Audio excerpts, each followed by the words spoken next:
Hey there everybody, this is Lee with Creative2xmom and welcome back to my channel. So often we go on YouTube looking for advice, curriculum reviews, wondering how moms are handling those preteen years, the emotions, how to teach our kids to read, and you guys know I share a lot of those types of videos on my channel.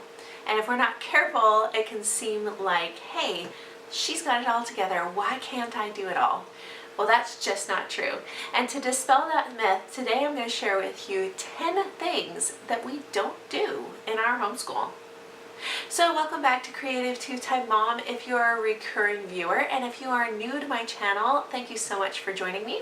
Creative2xmom is all about parenting, homeschooling, sharing some recipes, and thriving in the day-to-day. And this is an imperfect homeschool, so if you are looking for a mom who's just trying to do the best that she can in her homeschool, then this is the channel for you, and I hope you will hit that subscription button. Today I'm joining a collaboration that is being hosted by Jessica at the Waldock Way, as well as April at the Simple Rugged Path. These are two wonderful homeschooling mamas, and I hope you will check out the description box down below for links to their channel, as well as the playlist. Today we are sharing 10 things that we don't do in our homeschool, and I decided to take a twist on this and share with you 10 really great things that I have high value for, but just don't fit in our day-to-day.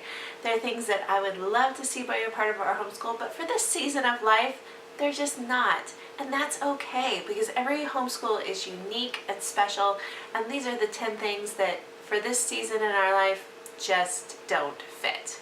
So let's get started.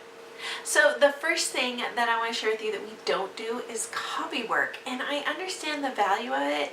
I hear people talk about how it's made their kids better spellers and it's helped their kids understand the mechanics of grammar.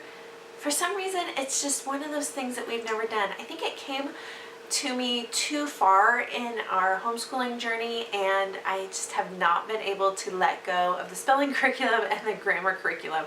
I see value in that. I see how it creates this natural progression of good writers, but for some reason I just can't make myself do it. I don't know. It's that type A in me that I'm afraid to let go and try it. We have been playing a little bit with the idea of copy work in our morning time, but only because I want my kids to work on their handwriting. And handwriting was something that I couldn't quite fit in our day-to-day. It felt just like another thing to be rushed through. So in the morning we have been copying verses to have the kids work on their mechanics of their handwriting, but I don't know, I can't quite wrap my mind around how it works, even though I think it's probably a good idea. I haven't been able to get myself to jump into it full force. So we just don't do copy work. I know a lot of people swear by it and they think it's fantastic. They have dropped the real formal grammar curriculum, but for us, we're just not there. Number 2 is nature studies, and I feel really, really guilty about this one because we live in a very beautiful part of California, a part of California that I would love to take more advantage of. And we do hike, we do go on walks, we do a lot of getting out in nature, and my kids have a real appreciation for the outdoors. But to have a formal study of the plants and the animals and the location around us, not so much. It's been one of those things that I would like to get into more, but we do still live in a city lot.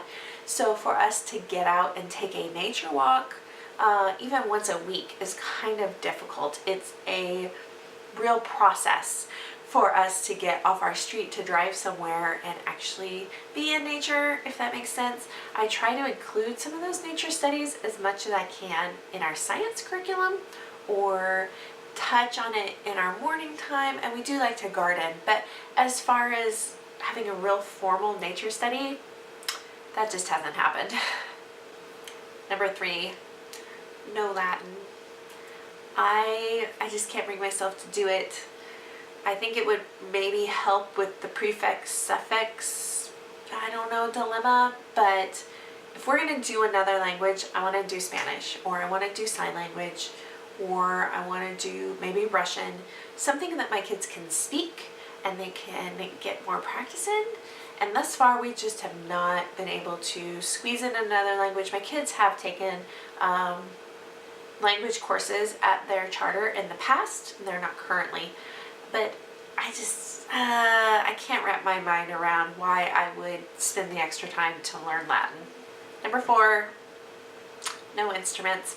That's another one that's really sad for me too, because I grew up playing the piano, and I would love to have a kid that learned an instrument or wanted to learn an instrument, but we have spent a lot of our time on sports, and I know some people will say, well, what a trade-off.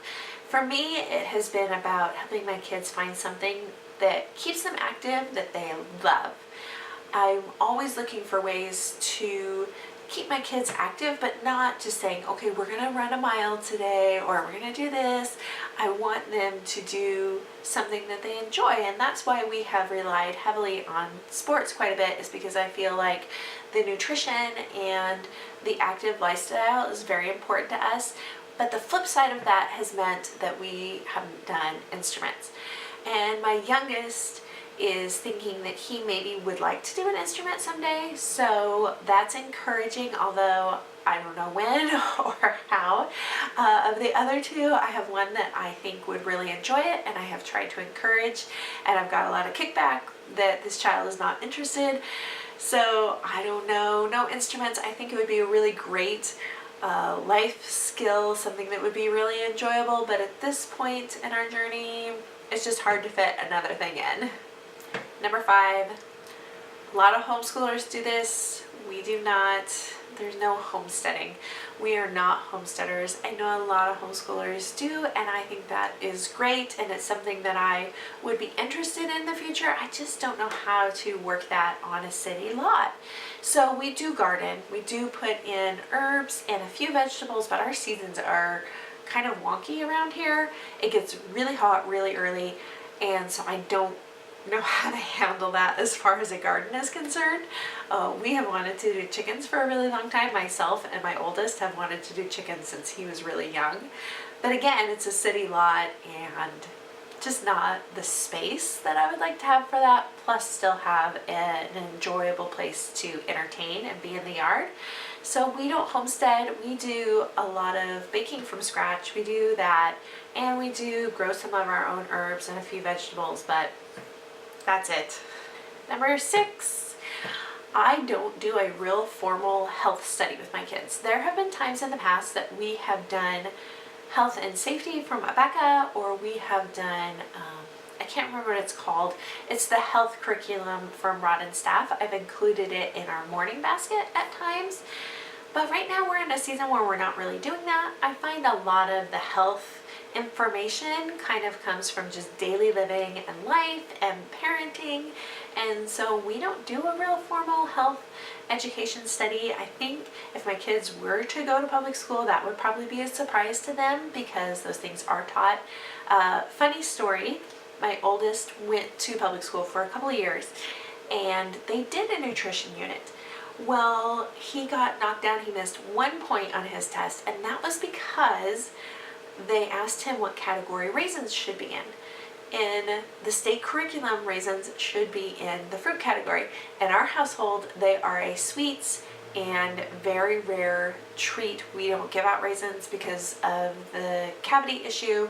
My kids had issues with cavities when they were real little, and it came down to how many raisins they were eating. So that was the 1 point that he missed on his nutrition test.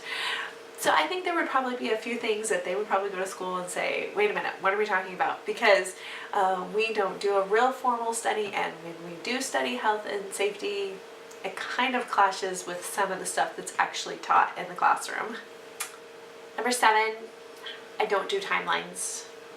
I tried once when we did History of California through Beautiful Feet. We tried doing a timeline, and we didn't find that, at least for my kids, it didn't really help them a lot. Now I think for my youngest, it would probably be beneficial, and I think maybe next year we will try that.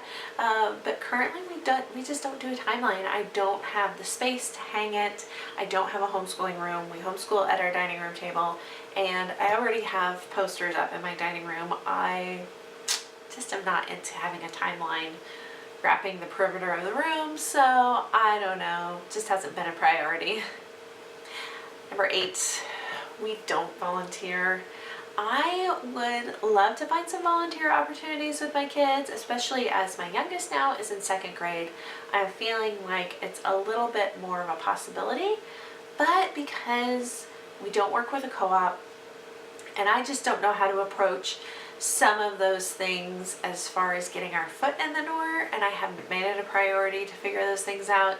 I would like to in the future. My oldest is now getting old enough to volunteer at our local children's museum, so maybe we would encourage him to do that, but as a family, it just hasn't been something that we've done before.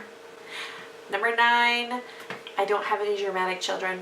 I don't have any of them that like to do plays or drama. I have tried to encourage my daughter to get involved in something like that because she really loves to dance.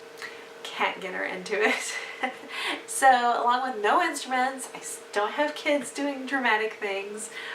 They do dramatic things for me, but I don't have kids that have been involved in plays or backdrops or anything like that. It's just not something that we have approached as a family.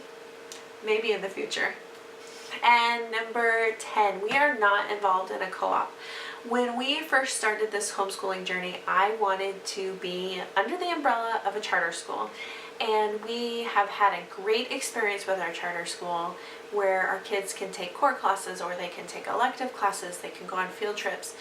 One of the drawbacks of that has been I don't have a lot of face-to-face interaction with the parents because it is a drop-off sort of situation, and that has made relationships a little bit difficult for myself and for my kids. The pros of that have been that, especially at the beginning of our journey, there was the accountability that I needed to feel like we could be successful, and I have not found a way. I know some people can do it, but I've not found a way to balance charter expectations with being involved with a co-op, plus still having time to actually homeschool at home. I know some people are great at it. They're involved in co-ops, they're involved in charters, they volunteer, they do this, they do that, and they balance everything well. For us, that just hasn't been a possibility, and that has actually kind of made me kind of sad, especially as we've gotten further into this journey and I have felt more confident in my ability to stay accountable, stay successful. I actually have been kind of sad that we haven't been a part of a co-op. It's just that this is the path that our journey, a path that our family has chosen to take in this homeschooling journey. So that's kind of a sad one to end on for me.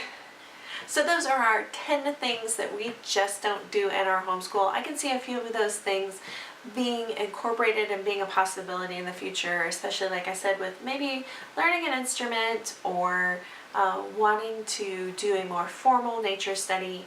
But then there are some things that I just don't see really happening for us. And that's okay. Each homeschool is different, each family is different, priorities are different, reasons for homeschooling are different, and each one looks very different. As long as your kid is getting a great education and you are learning together and you are enjoying each other and taking advantage of the time that you have with your kids, I think that is the number one main priority should be in your homeschool, is taking advantage of the influence you have on your kids and then making sure you put in the time to make this successful for both you and your child. I hope you guys will check out all those links down below in the description box. Thank you so much for hanging out with me today, and I hope that this encourages you that you don't have to do it all. You do what's best for you and your kids, and your homeschool will be joyful and successful. I hope you guys enjoyed this one, and we'll see you next time. Bye guys.